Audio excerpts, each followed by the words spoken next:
Hi everybody, my name is Mcdoniels and this is my advertisement for myself. Or as stated in the assignment, my personal brand. Fun fact to begin with, Scout is not my actual name. My actual name is Annie. Scout is my middle name, but I've always gone by it. So I guess I'm already lying to everybody. Another fun fact is I am a major procrastinator and I've always been my entire life. I do get all things done on time, but I usually just don't start till the last minute. So that may or may not be what I'm doing with this assignment, but I've been thinking about it and brainstorming about it for the past 2 weeks. So even if it's 11:59, I promise this will be done. I'm from Reno, Nevada. Most people have no idea where that is, so I'm not even gonna get into it. One thing I would say that I stand for, because I feel like that's a hard question, would be relatability. I feel like I try to make my posts, especially on TikTok where I'm most present, super relatable. So I would say that's the main thing. What I want people to take away from me is that posting is not that scary, and that you should totally just start doing it because it's fun. I think it's therapeutic. Don't be scared to post. I also thought it would be fun to make this video on TikTok since that is where I feel like I'm most knowledgeable and understand the most about that certain social media. So that's just a fun thing to kind of tie in. So now let's address my current digital footprint. Here's a fun little visual to kind of get an idea of where I spend my time on social media. Number one, clearly, obviously, TikTok, kind of an excessive amount, but that's what I'm gonna be focusing on today. Please don't show my mom this, she would not be happy with me. My social media journey began back in high school, at the very end of high school, because I was not allowed to have social media up until that point. My parents were super strict, so TikTok, Snapchat, Instagram, any social media was pretty much banned from my phone. The only app that I had that I could use frequently was Spotify. So I guess when I finally had access to that around my senior year, I kind of went crazy.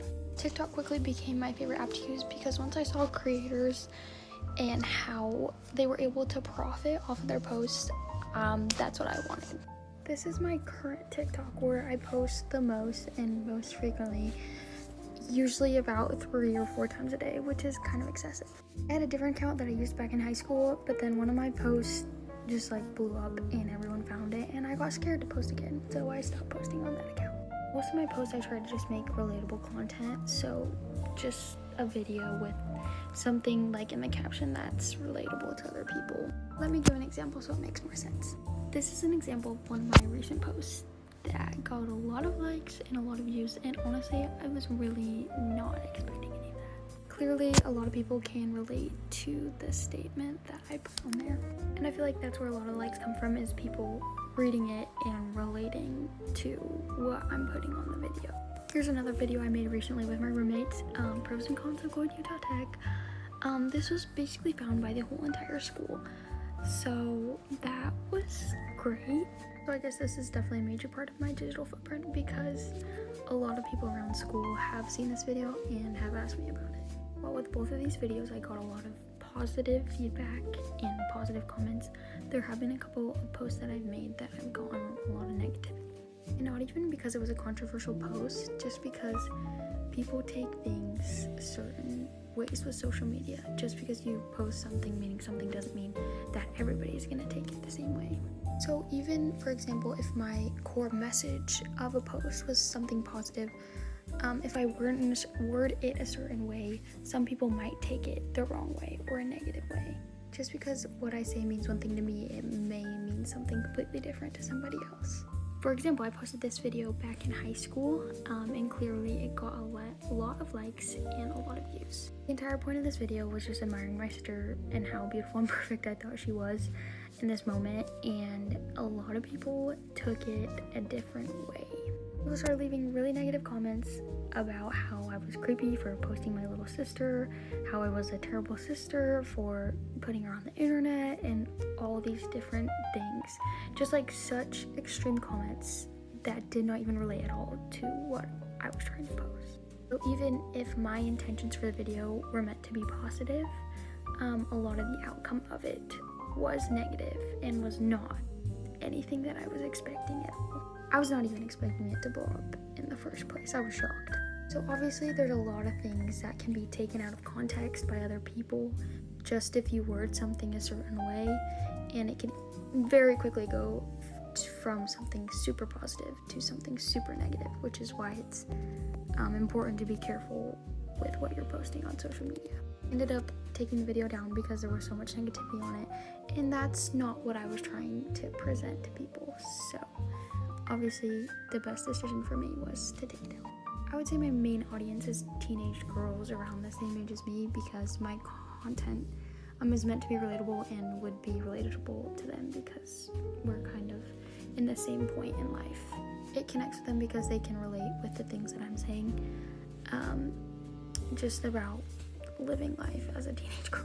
I feel like I really have a major digital footprint right now, and honestly my ideal one would be less of one, because I feel like everybody at the end of the day wants to be an influencer, wants to make money off of TikTok or off Instagram, off of posting videos. Like, as that would be so ideal for me, it's not exactly realistic at this moment. So I'll just continue to keep posting the silly little videos that I do, and just being able to be relatable to people. I feel like I don't really have any goals as of right now when it comes to posting on TikTok or my social media presence on that platform, just because I kind of do it for fun. But if I had to come up with some, here are 3 that I would. One would be to reach a broader audience, because I feel like if I can be relatable to a broader audience, I can reach a bunch of different groups. My second one would just be able to get more followers and more viewers, because I feel like that would definitely help to grow my account.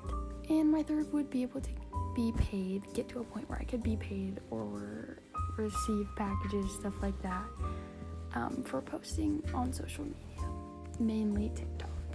Obviously I feel like that's every teenage girl's dream, but I think it would be super fun and just give me another thing to do in my free time.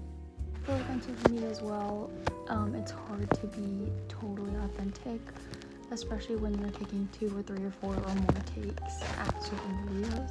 So I think that's also a part of posting on TikTok that can be distorted from your audience, because the person everyone sees is the 7th take or the 20th take on the video. So I feel like at the end of the day, it's not really authentically yourself. So I feel like for me, that would definitely be another big goal for myself moving forward on social media, is to be more authentically myself to my audience and overall have a more authentic digital presence. I feel like everyone's personal brands are very similar to like big brands such as Nike or a bunch of other sports brands, because at the end of the day, all these brands, including your personal brand, are putting out the best version of themselves. And this is only because of the fact that they have all these different takes to put out the most. Obviously, these big brands are not going to put out advertisements or commercials that aren't to the quality that they want. It's going to be their best take at the end of the day, because that's what they want to present to their audiences. So to conclude, basically I'm presenting myself just as these brands are presenting themselves, in their best take and their highest quality presence. I'm hoping that eventually I can make my personal brand more authentic to my viewers and my audiences. But I've really enjoyed doing this assignment, and it's given me a lot of reflection and a lot of things to think about when it comes to my digital footprint. But yeah, follow me on TikTok.